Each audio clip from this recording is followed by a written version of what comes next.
Silent treatment atau pendiaman dari seorang narsisis bukan sekedar mereka manyun atau ngambek. Ya, mungkin kedengaran sepele, tapi ini taktik yang paling sering dipakai oleh seorang narsisis. Makanya, semua yang pernah punya pasangan narsistik selalu bertanya, kenapa pasangan saya bisa mendiamkan saya untuk hal-hal sepele sampai saya jadi salah tingkah, bingung, emosi, dan merasa bersalah. Kalau pasangan kita sesekali ngambek karena kita salah ngomong atau marah terkait hal besar yang ada justifikasinya, tentu saja kita perlu menyadari kesalahan kita dan meminta maaf jika memang itu terbukti kesalahan kita. Karena begitulah seharusnya orang dengan kondisi mental yang sehat dalam sebuah hubungan. Memang tidak ada hubungan yang 100% antang-antang aja. Tapi ketidakbiasaan hubungan dengan narsisis memang on another level, di tingkat berbeda. Pendiaman oleh seorang narsisis biasa disebut silent treatment, sangat kalkulatif dan premeditated alias diperhitungkan dan direncanakan sebelumnya. Bisa dilakukan kapan saja, di mana saja, bahkan di waktu-waktu yang kita pikir justru menyenangkan seperti liburan, hari raya, makan di luar, nonton, olahraga outdoor, atau hal-hal lain yang umumnya bikin mood kita bagus atau positif. Bisa saja nih hal simpel seperti saat kita sedang menuju suatu tempat, mau makan atau lokasi pertemuan misalnya, kita salah exit atau salah belok aja bisa jadi alasan untuk mereka memberikan kita silent treatment tadi. Padahal sebelumnya mereka kelihatan ceria, baik-baik aja moodnya. Kok sekarang langsung berubah ya? Lalu, apakah seorang narsisis memiliki mood swing? Ingat, pendiaman ini tidak sekedar karena mood mereka atau hormon mereka sedang bergejolak karena pada perempuan misalnya terkadang karena menstruasi, hamil, atau sakit, tapi memang ini adalah taktik yang mereka lakukan. Mengapa mereka lakukan itu kepada orang yang seharusnya mereka sayang? Well, itulah kegilaan hubungan dengan seorang narsisis. Selalu membuat kita bingung. Halo, selamat datang di channel Gerakai bersama saya Aden Giri. Channel Gerakai ini secara khusus akan membahas tentang segala hal yang berhubungan dengan narsisme.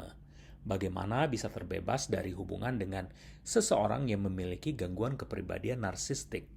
Mengenali perilaku dari orang terdekat maupun sekitar kita yang narsistik dan apa yang harus kita lakukan untuk dapat pulih dari trauma.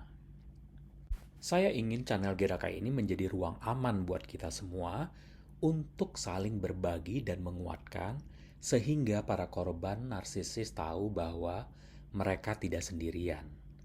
Bahwa mereka bisa keluar dari hubungan toksik ini karena mereka adalah orang-orang kuat yang terpilih dan ada kehidupan lain di luar sana untuk kita nikmati.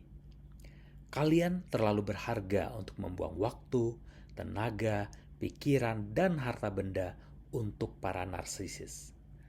Lalu apa saja yang perlu kalian lakukan untuk bisa pulih?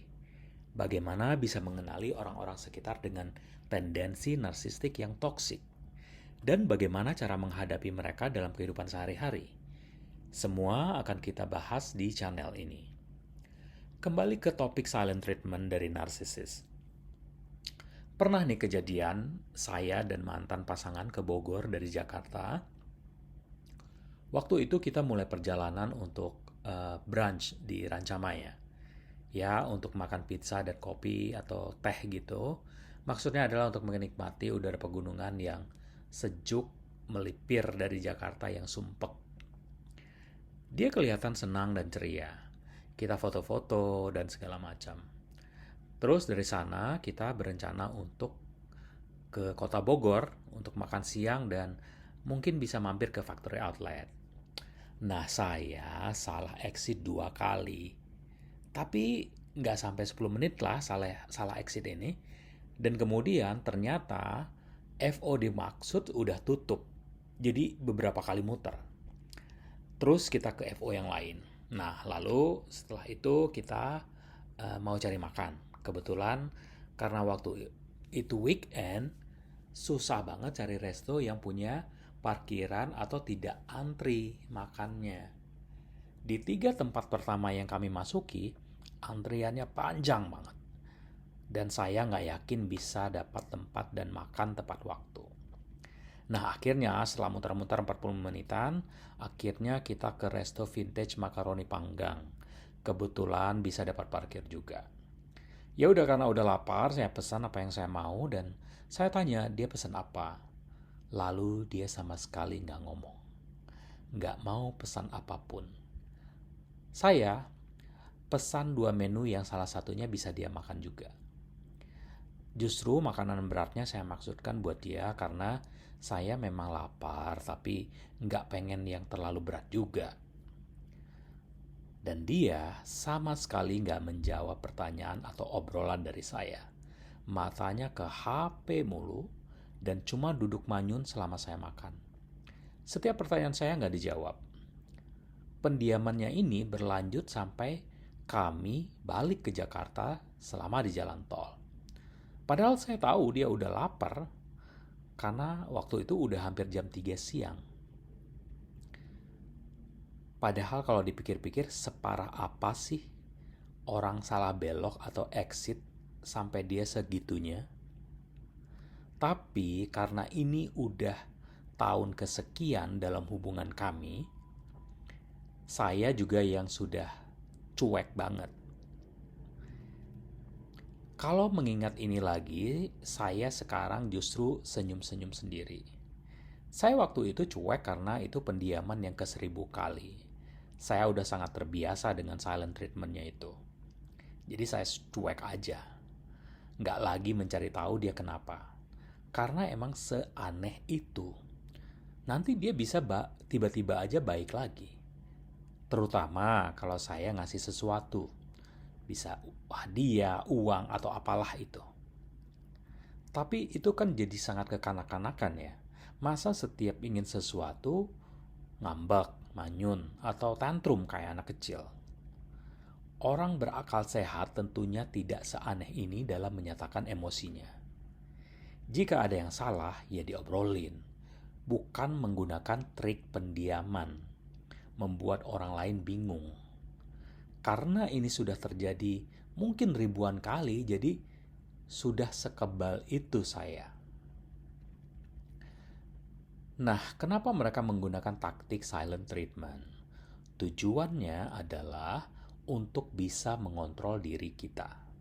Kita jadi bingung, merasa bersalah, nanya kepada mereka, "Kamu kenapa? Aku salah apa?" Ya, semua ini sebenarnya karena mereka memang sakit jiwa aja. Jadi kebingungan kita, rasa bersalah kita, itu sebagai supply buat mereka untuk punya kontrol atas hubungan dan diri kita. Di awal-awal hubungan saya selalu yang, "Oh, kamu baik-baik aja. Kamu gak kenapa-kenapa kan? Atau ibu kamu sakit? Atau kenapa?" Pokoknya malah mikir macam-macam. Bingung lah pokoknya. Kadang saya pikir, apakah dia perlu uang ya? Atau belanja sesuatu? Enggak juga ternyata. Karena silent treatment ini bisa aja kejadian pas seharusnya kita lagi senang-senang seperti yang saya utarakan sebelumnya. Tapi ya sering memang pendiaman ini berakhir dengan saya mengeluarkan sesuatu atau uang atau perhatian yang berlebih biar dia nggak ngambek lagi. Yang sebenarnya saya juga nggak tahu persis kenapa waktu itu saya bisa sangat naif dan longgar begitu. Coba ya kalian tulis komentar tentang pendiaman yang kalian terima dari pasangan atau mantan kalian yang kalian curigai juga narsistik. Seorang narsisis memang sangat butuh kontrol. Yang dia inginkan dari kita sebagai supply baginya adalah mengontrol setiap situasi untuk keuntungan mereka. Kita, karena taktik manipulasi yang mereka lakukan, selalu mengalah dan menerima perlakuan buruk mereka. Nggak peduli nih misalnya kalian punya pendidikan tinggi, karir bagus, IQ di atas rata-rata. manipulasi mereka justru selalu berhasil, dan kalian selalu tunduk dan bisa mereka kendalikan. Perlu diketahui, mereka sudah mengasah kemampuan ini dari kecil karena kondisi mereka dibesarkan memang berpengaruh besar dalam membentuk gangguan kepribadian ini. Oh, jadi mereka memang bermasalah karena parenting yang salah. Iya, besar kemungkinan iya. Tapi ini jangan menjadi justifikasi kalian menerima perlakuan buruk dari seorang narsisis. Karena mereka tidak melihat diri kalian sebagai pasangan, hanya sebagai sumber suplai narsistik bagi mereka. Suplai yang dibutuhkan seorang narsisis biasanya dilakukan dengan cara 1. Mendominasi dan mengendalikan orang lain. 2. Menerima perhatian, pujian, dan sanjungan secara terus-menerus. 3. Bersifat agresif dan kasar. 4. Bersikap negatif secara sengaja. 5. Mengeksploitasi orang lain. 6. Menggunakan narkoba. 7. Merasa berkuasa. 8. Seks. 9. Memanfaatkan energi emosional orang lain. Jadi, silent treatment yang mereka lakukan adalah untuk mendapatkan ke-9 supply yang saya sebutkan di atas. Saya minta maaf nih ya kalau kalian ke-trigger karena ini. Tapi lebih cepat kalian menyadari semua ini akan lebih baik untuk kehidupan kalian.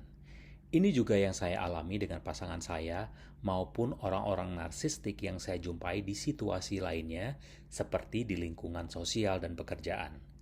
Kita hanya digunakan sebagai supply buat mereka yang haus perhatian, haus status, harta benda, seks, dan lain-lain.